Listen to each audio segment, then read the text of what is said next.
Taigi, tęsime mūsų 17 konferenciją 4 pranešimu. Įstaigų priežiūra 2026.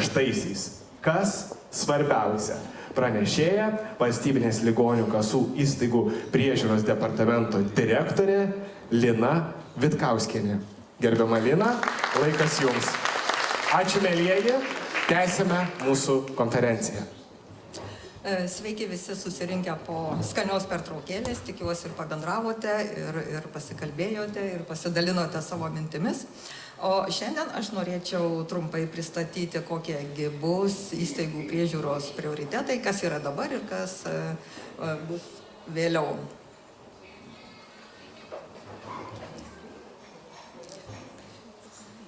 Taip, tai trumpai pristatant, tiesiog veiklos priežiūrą sudaro kelios pagrindinės dalys. Kas svarbiausia iš jų, tai yra įstaigų ir įmonių konsultavimas, pateikiamų duomenų stebėsena ir planinės ir neplaninės kontrolės procedūros įstaigose. Taip, tai pradėsim nuo konsultavimo, tai tikrai tai yra prioritetinė mūsų sritis. Jau vien iš to matosi, kad konsultuoja praktiškai visi ligonių kasų skyriai. Ir pavyzdžiui, vien telefonu sulaukiame tarp 300–400 skambučių per dieną įvairiais klausimais. Taip pat ne tik tai konsultuojame telefonu, bet taip pat ir elektroniniu paštu, turbūt daug kas ir išbandė, ir į kodavimo, būtent elektroninį paštą siunčiate klausimus. Taip pat interneto svetainėje turbūt randate nemažai atsakymų į aktualius klausimus. Taip pat aplinkraščius leidžiam, tiesiog naujienomis pasidaliname ir raštais, rengiam mokymus, pristatymus. Na ir viena iš naujienų šiais metais, tai nuo pat metų pradžios, pradėjome siųsti gydymo įstaigų vadovams naujienlaiškius, kur pristatome glaustai įvairias aktualijas, svarbius klausimus. Taip pat informuojame ir kas naujo vyksta įstaigų priežiūroje. Noriu atkreipti jūsų dėmesį, kad šis naujienlaiškis siunčiamas tik vadovams įstaigų. Tai prašytumėm pasitikslinti kontaktus, ar tikrai jie yra teisingi, kad mūsų naujienlaiškis jūs pasiektų.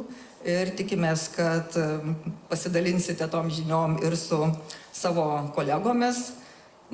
Turbūt informacijos niekada nebūna per daug, ar ne? Kita iš svarbių sričių tai yra pateikiamų duomenų stebėsena. Tai tiesiog labai trumpai noriu pasakyti, kad tai gerina ir duomenų kokybę ir padeda gauti išsamią informaciją apie teikiamas paslaugas, įvertinti, palyginti įvairiais pjūviais. Ir labai svarbi dalis tai užkirsti kelią neteisingų duomenų pateikimui. Atliekama stebėsena tiek rankiniu būdu, tiek automatiškai. Ir tikrinama pagal tam tikras suprogramuotas taisyklės. Ir jeigu nustatoma, kad reikia tikslinti kažkokius duomenis, tai tiesiog grąžinamos kortelės įstaigom pasitaisymui. Ir jeigu pataisomos tos kortelės, tada išvengiama žalos fondui. Vien atliekant ambulatorinių paslaugų stebėseną taikome daugiau kaip 800 tikrinimo taisyklių. Tai yra tikrai daug ir tai išvengia, kaip minėjau, klaidų tikimybę. Ir pavyzdžiui, šių metų duomenų dar neturim, bet praeitų metų analizėje yra matome, kad grąžinama tikslinti procentinė dalis yra vis mažėjanti, tai 0,6%. Nors pačių kortelių skaičius yra kaip ir didesnis, bet tai priklauso dėl to, kad vis daugiau tų taisyklių yra įtraukiama ir planuojama, kad kitais metais bus iki 1000 panašiai taisyklių. Kasgi stacionarinėse gydymo įstaigose? Tai kaip sekasi kodavimo reikalai, tai matome, kad respublikinio lygmens įstaigose klaidų yra ženkliai mažiau negu rajono lygmens ligoninėse, tai tikrai rajono lygmens ligoninėms yra kur dar pasimokinti ir pasistengti. Visos ataskaitos ir visų duomenų tikrai nepasakosiu, nes tai yra jau pristatyta buvo ši ataskaita, bet ji yra skelbiama mūsų interneto svetainėje, tai tikrai turbūt pasižiūrėsite, nes ten yra įvairiais pjūviais duomenys pagal įstaigas, pagal atskiras paslaugų grupės, tikrai įdomi medžiaga. Na ir kontrolė. Tai kontrolė skamba griežtai ir baisiau, bet noriu nuraminti. Mes matome, kad didžioji dalis įstaigų dirba tikrai kokybiškai, gerai, sąžiningai, teikia geras paslaugas, bet viena iš funkcijų mūsų yra vertinti būtent teikiamų paslaugų atitikimą teisės aktams ir jų pateikimą apmokėjimui, bei vertinti vaistų, medicinos pagalbos priemonių ir kitų priemonių išrašymo ir išdavimo teisėtumą. Kaip žinote, reorganizavus ligoninių kasas, nuo Liepos 1 dienos pradėjo veikti įstaigų priežiūros departamentas, ir kurios sudėtyje yra 6 skyriai, tai yra ekspertizės skyrius ir 5 regioniniai įstaigų priežiūros skyriai. Tai viena iš svarbiausių pirmųjų užduočių ne tik buvo, bet ir toliau yra suvienodinti regionų praktikas tikrinant, suvienodinti sprendimų priėmimą. Taip turbūt svarbu visoms gydymo įstaigoms. Dabar jau nebesudaromi atskiri kontrolės planai, yra bendras metinis kontrolės procedūrų planas ir vėliau sudaromi ketvirtiniai planai. Ir tas leidžia tiesiog ir taikyti daugiau rotacinius principus, kai yra tikrinama vieno regiono specialistai tikrina kito regiono gydymo įstaigas, tai yra mažesnis kartojimasis tų pačių žmonių tose pačiose įstaigose. Ir tai užtikrina dar irgi krūvių tolygumą. Kasgi nustatyta buvo šiais metais dažniausiai, kokie pažeidimai, į ką siūlytumėm atkreipti dėmesį. Tai tikrinant ambulatorinės slaugos paslaugas namuose, tikrai vis dar nustatoma nemažai pakitimų, pažeidimų. Tai ir apmokėjimai pateikiamos nesuteiktos paslaugos arba paslaugos, tiesiog teigiamos nuotoliniu būdu. Kaip tai daroma, turbūt sunku įsivaizduoti, ar ne? Tada nustatoma, kad specialistai atostogavo teikdami paslaugas, sirgo, nebuvo darbe. Tai suprantame, kad tiesiog tos paslaugos yra prirašytos, niekas jų neteikia. Tiesiog suvedė į informacinės sistemas. Taip pat nesilaikoma teisės aktų, kai viršijama maksimalaus per dieną galimų suteikti paslaugų skaičius, dokumentacijos pildymų įvairių sutrikimų randame, klausimynų, siuntimų nėra, arba paslaugas apmokėti teikia specialistas, kuris neturi teisės teikti tokias paslaugas. Nustatoma nemažai pažeidimų ir tikrinant gydytojų specialistų konsultacijas ir ambulatorinės paslaugas. Tiesiog nesilaikoma apmokėjimo tvarkos, kartais pateikiama apmokėti vos ne kiekviena konsultacija to paties epizodo. Susidurėme ir su pasikartojančiais siuntimais to paties epizodo metu. O ir patys siuntimai dažnai yra surašyti tikrai atmestinai. Sunku pasakyti, ar tikrai pagrįstai siunčiama, jeigu nei medicininių duomenų, nei anamnezės, nei objektyvaus tyrimo duomenų nepateikiama siuntime. Vis dar daug pažeidimų tikrinant dantų protezavimo paslaugas. tiesiog ir nurodoma apmokėti suma viršė faktinę protezavimo darbų kainą. Dažnai nebūna konsiliumų arba jie įforminti neteisingai.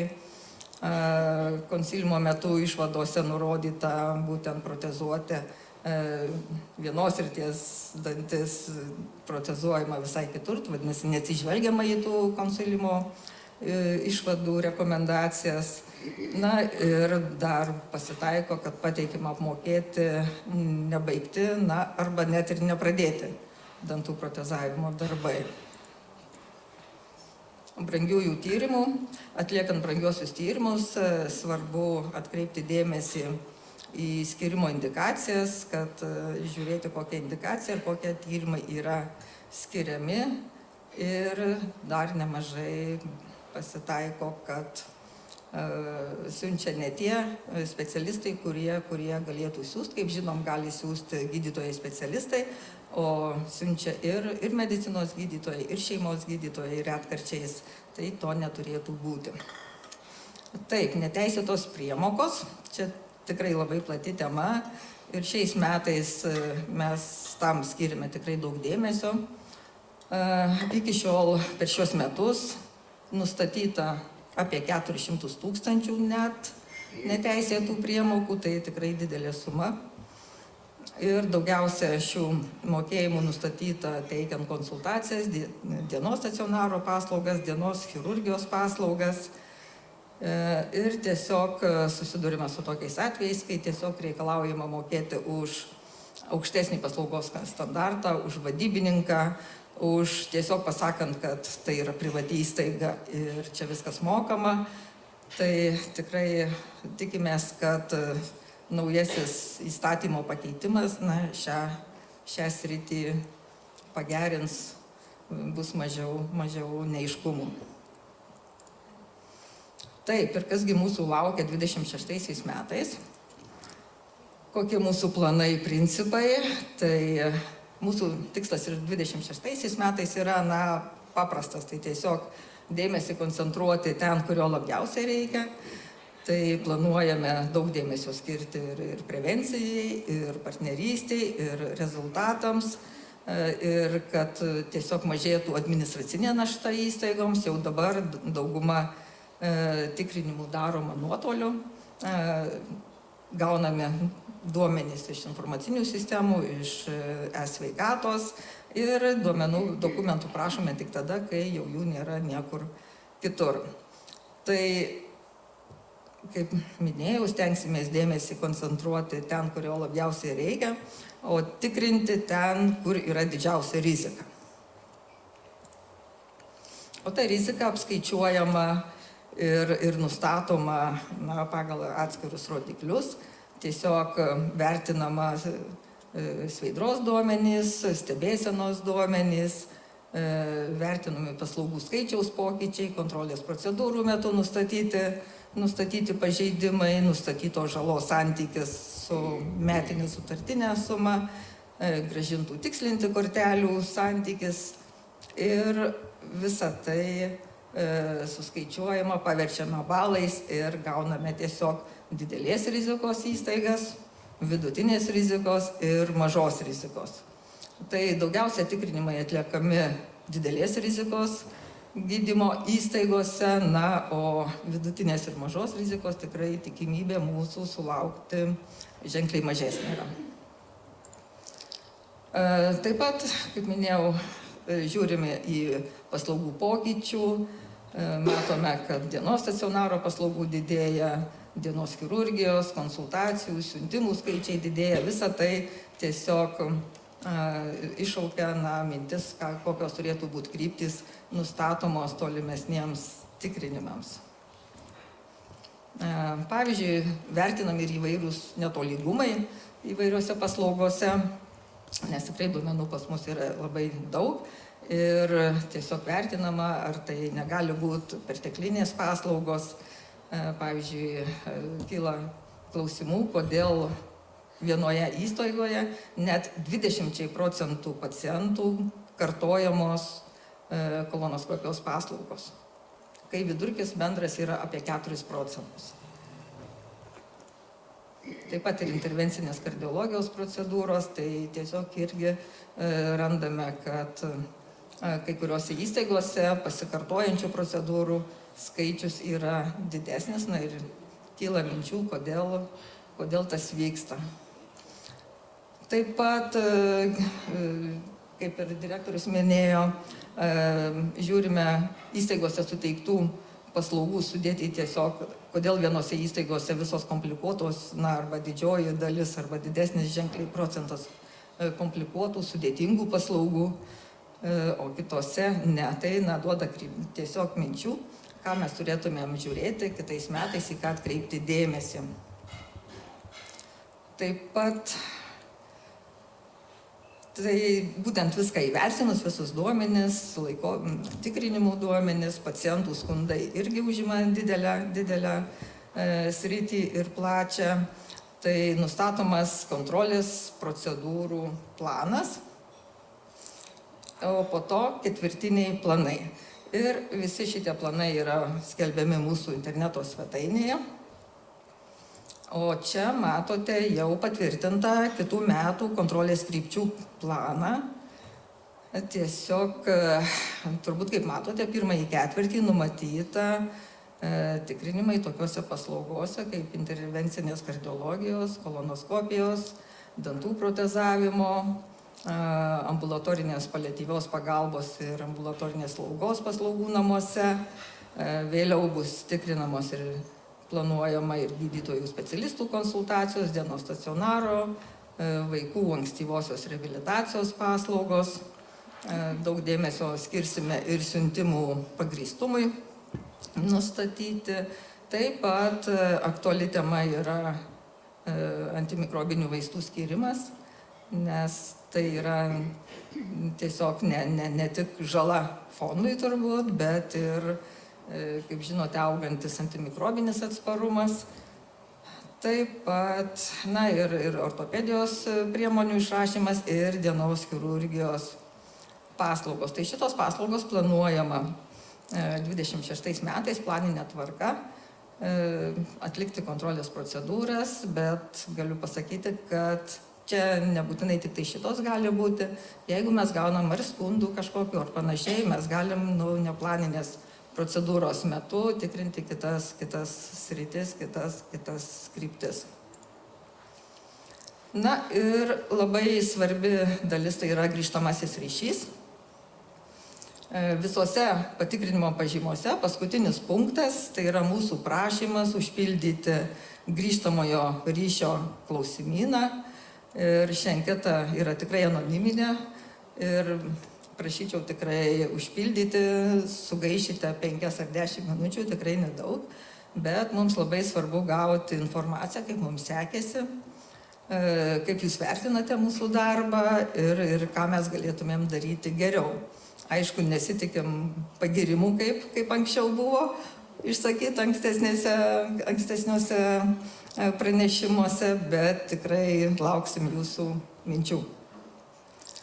Tai ačiū Jums labai už dėmesį ir kantrybę, jeigu būtų klausimų. Dėkoju.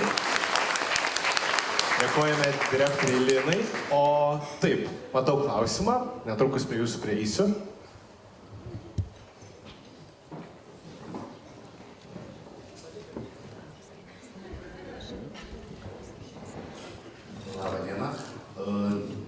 Klausiu pranešimus, aš esu Jonas, atstovauju, kaip įvardina mūsų pacientų organizaciją.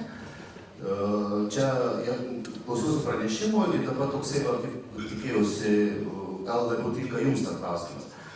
Kaip yra su tom, čia išnekėjo daug apie prevencijas, apie viską, bet yra dar situacijos tokių, kad gydymo įstaigos, ne tik privačios, bet ir biudžetinės, yra tiesiog nedraugiškos žmonėms su judėjimo negalia. Ar yra kažkokia statistika, kiek jų yra? Ir mačiau, čia yra pas jumis naujienlaiškis, kur galit vadovams siųsti. Gal būtų galima ir jiems mokymus kažkokius padaryti, atkreipti dėmesį. Turint omeny, kad nuo šių metų įsigalioja įstatymas, jis ten mandriai vadinasi, bet yra dėl paslaugų prieinamumo. Čia yra ES direktyva, Lietuva priėmė kaip įstatymą. Tai dabar klausimas, ar tie vadovai kažką galvoja daryti, kurie nėra pritaikyti. Čia, sakykime, ne tik tais patekimas, bet ir pati paslauga. Pavyzdžiui, kai ateina pacientas ir tiesiog yra ligoninės lova aukšta ir tas tiesiog žmogus negali perlipti iš vežimėlio į lovą. Čia kaip pavyzdys. Tokių variantų yra daug. Tiek. Ačiū už klausimą. Tikrai mintis yra gera. Mes tokių duomenų neturim, bet turbūt bendradarbiaujant ir su kitom tarnybom, turbūt vertėtų galbūt atkreipti dėmesį, kiek vadovai mokosi, irgi negaliu atsakyti, galbūt vadovai patys galėtų pasakyti tuo klausimu, bet jūsų tai pastaba yra gera. Ačiū. Čia dar taip pat turime vieną klausimą.